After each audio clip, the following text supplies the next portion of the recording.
My name is Charlotte Magai. I grew up in Mukuru, one of the biggest slums in Nairobi, and was orphaned at the age of 10 years. At 16, I became a teenage mom and had to drop out of school to figure out a way to fend for myself and my daughter. My very first job was selling charcoal. It was also the only fuel I could afford. So my daughter and I kept suffering from respiratory tract infections, and when she turned 2, she suffered a severe burn injury caused by a traditional stove. This sparked my interest in providing better cooking technologies for my community. I founded Mukuru Clean Stoves, a social enterprise that recycles waste metal to manufacture improved cook stoves targeting underserved markets to help mothers keep their children safe, save on fuel consumption, and reduce household air pollution. In Kenya, over 22,000 deaths are attributed to household air pollution every year, and the numbers just keep rising. Women and children are the most affected since they spend most of their time cooking using inefficient stoves. The virtues of replacing traditional stoves with open fires are very well documented, from reducing exposure to hazardous air pollutants, lowering burn risks in children under the age of 5, reducing fuel consumption costs, and even cooking time. However, while the market in Kenya for improved cook stoves is one of the most mature, affordability and accessibility still remain two of the primary barriers to adoption at scale, and millions of households persist with unsustainable methods. Mukuru Clean Stoves offers a twofold solution. First, we manufacture improved cook stoves using recycled metal, and then we partner with local women business owners to distribute our cook stoves to the very last mile. Our competitors include international cook stove brands, NGOs, and open fires. Compared to international brands, we are 75% cheaper. Compared to NGOs, we are simply more accessible. And compared to open fires, we decrease 90% more toxic smoke. Our customers are mostly women aged 17 to 50 years living in rural and urban slums. They earn $40 to $100 monthly income and spend 1/3 of that on fuel consumption costs. On average, they have 3 children under their care. Since 2017, we've sold over 70,000 clean cook stoves, impacting the lives of over 350,000 Kenyans living in poverty and enabling families to make savings of over $7 million in fuel consumption costs. With a management team that is made up of experienced and highly skilled women and a board comprised of industry experts and previous financial investors, Mukuru Clean Stoves has the potential to impact the lives of over 2.5 million Kenyans living in poverty, if only we are able to triple our production capacity and reach 10 new counties. With every stove earning us $5 in extra revenue in carbon credit sales, we will be able to provide over 100 manufacturing jobs and partner with 1,000 local women business owners, putting us so much closer to achieving our goal, which is to eradicate household air pollution and energy poverty by accelerating the adoption of improved cook stoves using recycled metal and then partnering with local women business owners. Thank you.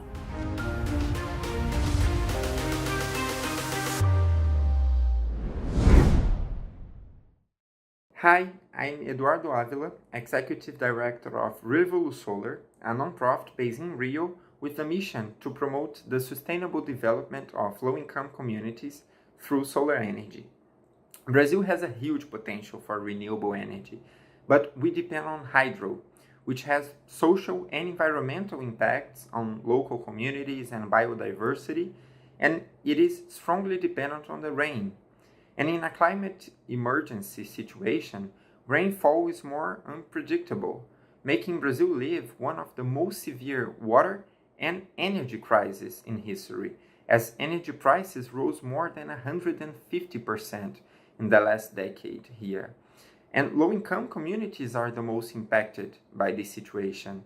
And on the other hand, solar distributed generation not only solves the environmental issue, but also empowers the consumer.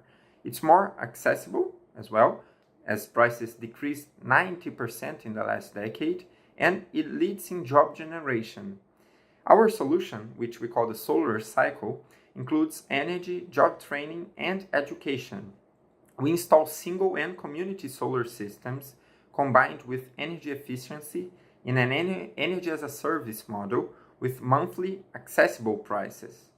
By 2022, we have 100 kilowatt in operation, 55 families, 2 schools, 3 small businesses, with 96% of payment rate and an average of 40% in energy savings for them. And all the installation and maintenance is made by the community, as we have a job training program for locals with 60 residents of 4 communities already formed and working as solar installers. And we overcome a challenge of lack of awareness with the technology with educational and cultural activities. And we have a challenge of financing to this new model as well, that we overcome with successful pilots, like we did with the first solar energy cooperative ever in a Brazilian favela in 2021. And to achieve scalability, we are working on standardization, digitalization, and network action adapted to these local conditions. And all the prize money will be reinvested in the project, and with the visibility, it will be very important for our next step, that is to expand the solar revolution on a national level this year, including Amazon region, making a strong contribution to the SDGs until 2030. Thanks. The Stanford Prize, it's been very important for us to make viable our first nationwide replication that we are doing now. We began on July in the Amazon region, indigenous community there. The pilot project involves installation in the community school, the job training for local residents as solar installers, and also solar energy introduction workshops for children, youth, and adults in the region. And our vision for the future is to replicate this model to other communities there, and also to expand the benefits of solar in the community and incorporate the learnings in public policies and to expand the solar revolution in Rio, Amazon, Brazil, and Latin America. Thank you, and I wish you a good forum. The U.S.'s outdated, strained power grid is either a turning point or poised to fail under new stresses from EV charging and the intermittency of renewable energy sources. In 2021, we saw power outages for millions of people as a result of historic extreme weather events. Climate change will only continue to exacerbate these issues as we aim for a more sustainable future that requires increased electrification and EV adoption. At ElectricFish, we have a solution. Our patented product, the 350 Square, is a modular battery pack that integrates extreme fast vehicle chargers capable of delivering 100 miles of range in just 5 minutes of charging. We go live on sites using just a low voltage interconnection, which doesn't require any permitting and siting upgrades.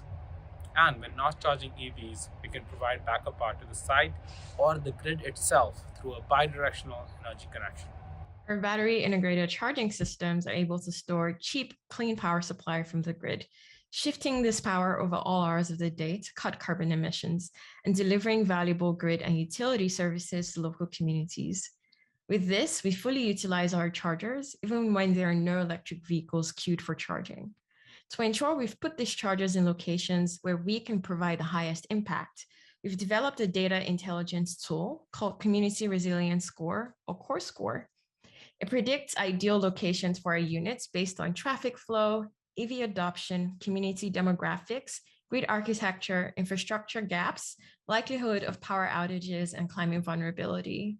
This tool helps us de-risk our installations and also provide equitable access to reliable backup power. ElectricFish is largely supported by grant funding that allows for components and parts purchases, but not for salaries. With the prize from Stanford Global Energy Heroes, we were able to hire a team of developer interns over the summer to help build out our Core Score siting algorithm. This software helps with equitable siting of public fast charging infrastructure and backup power. And this team specifically was able to partner with a utility in the Midwest to build custom maps that will aid in this infrastructure siting. We'll be doing an additional pilot for our hardware next month in Detroit. Thank you.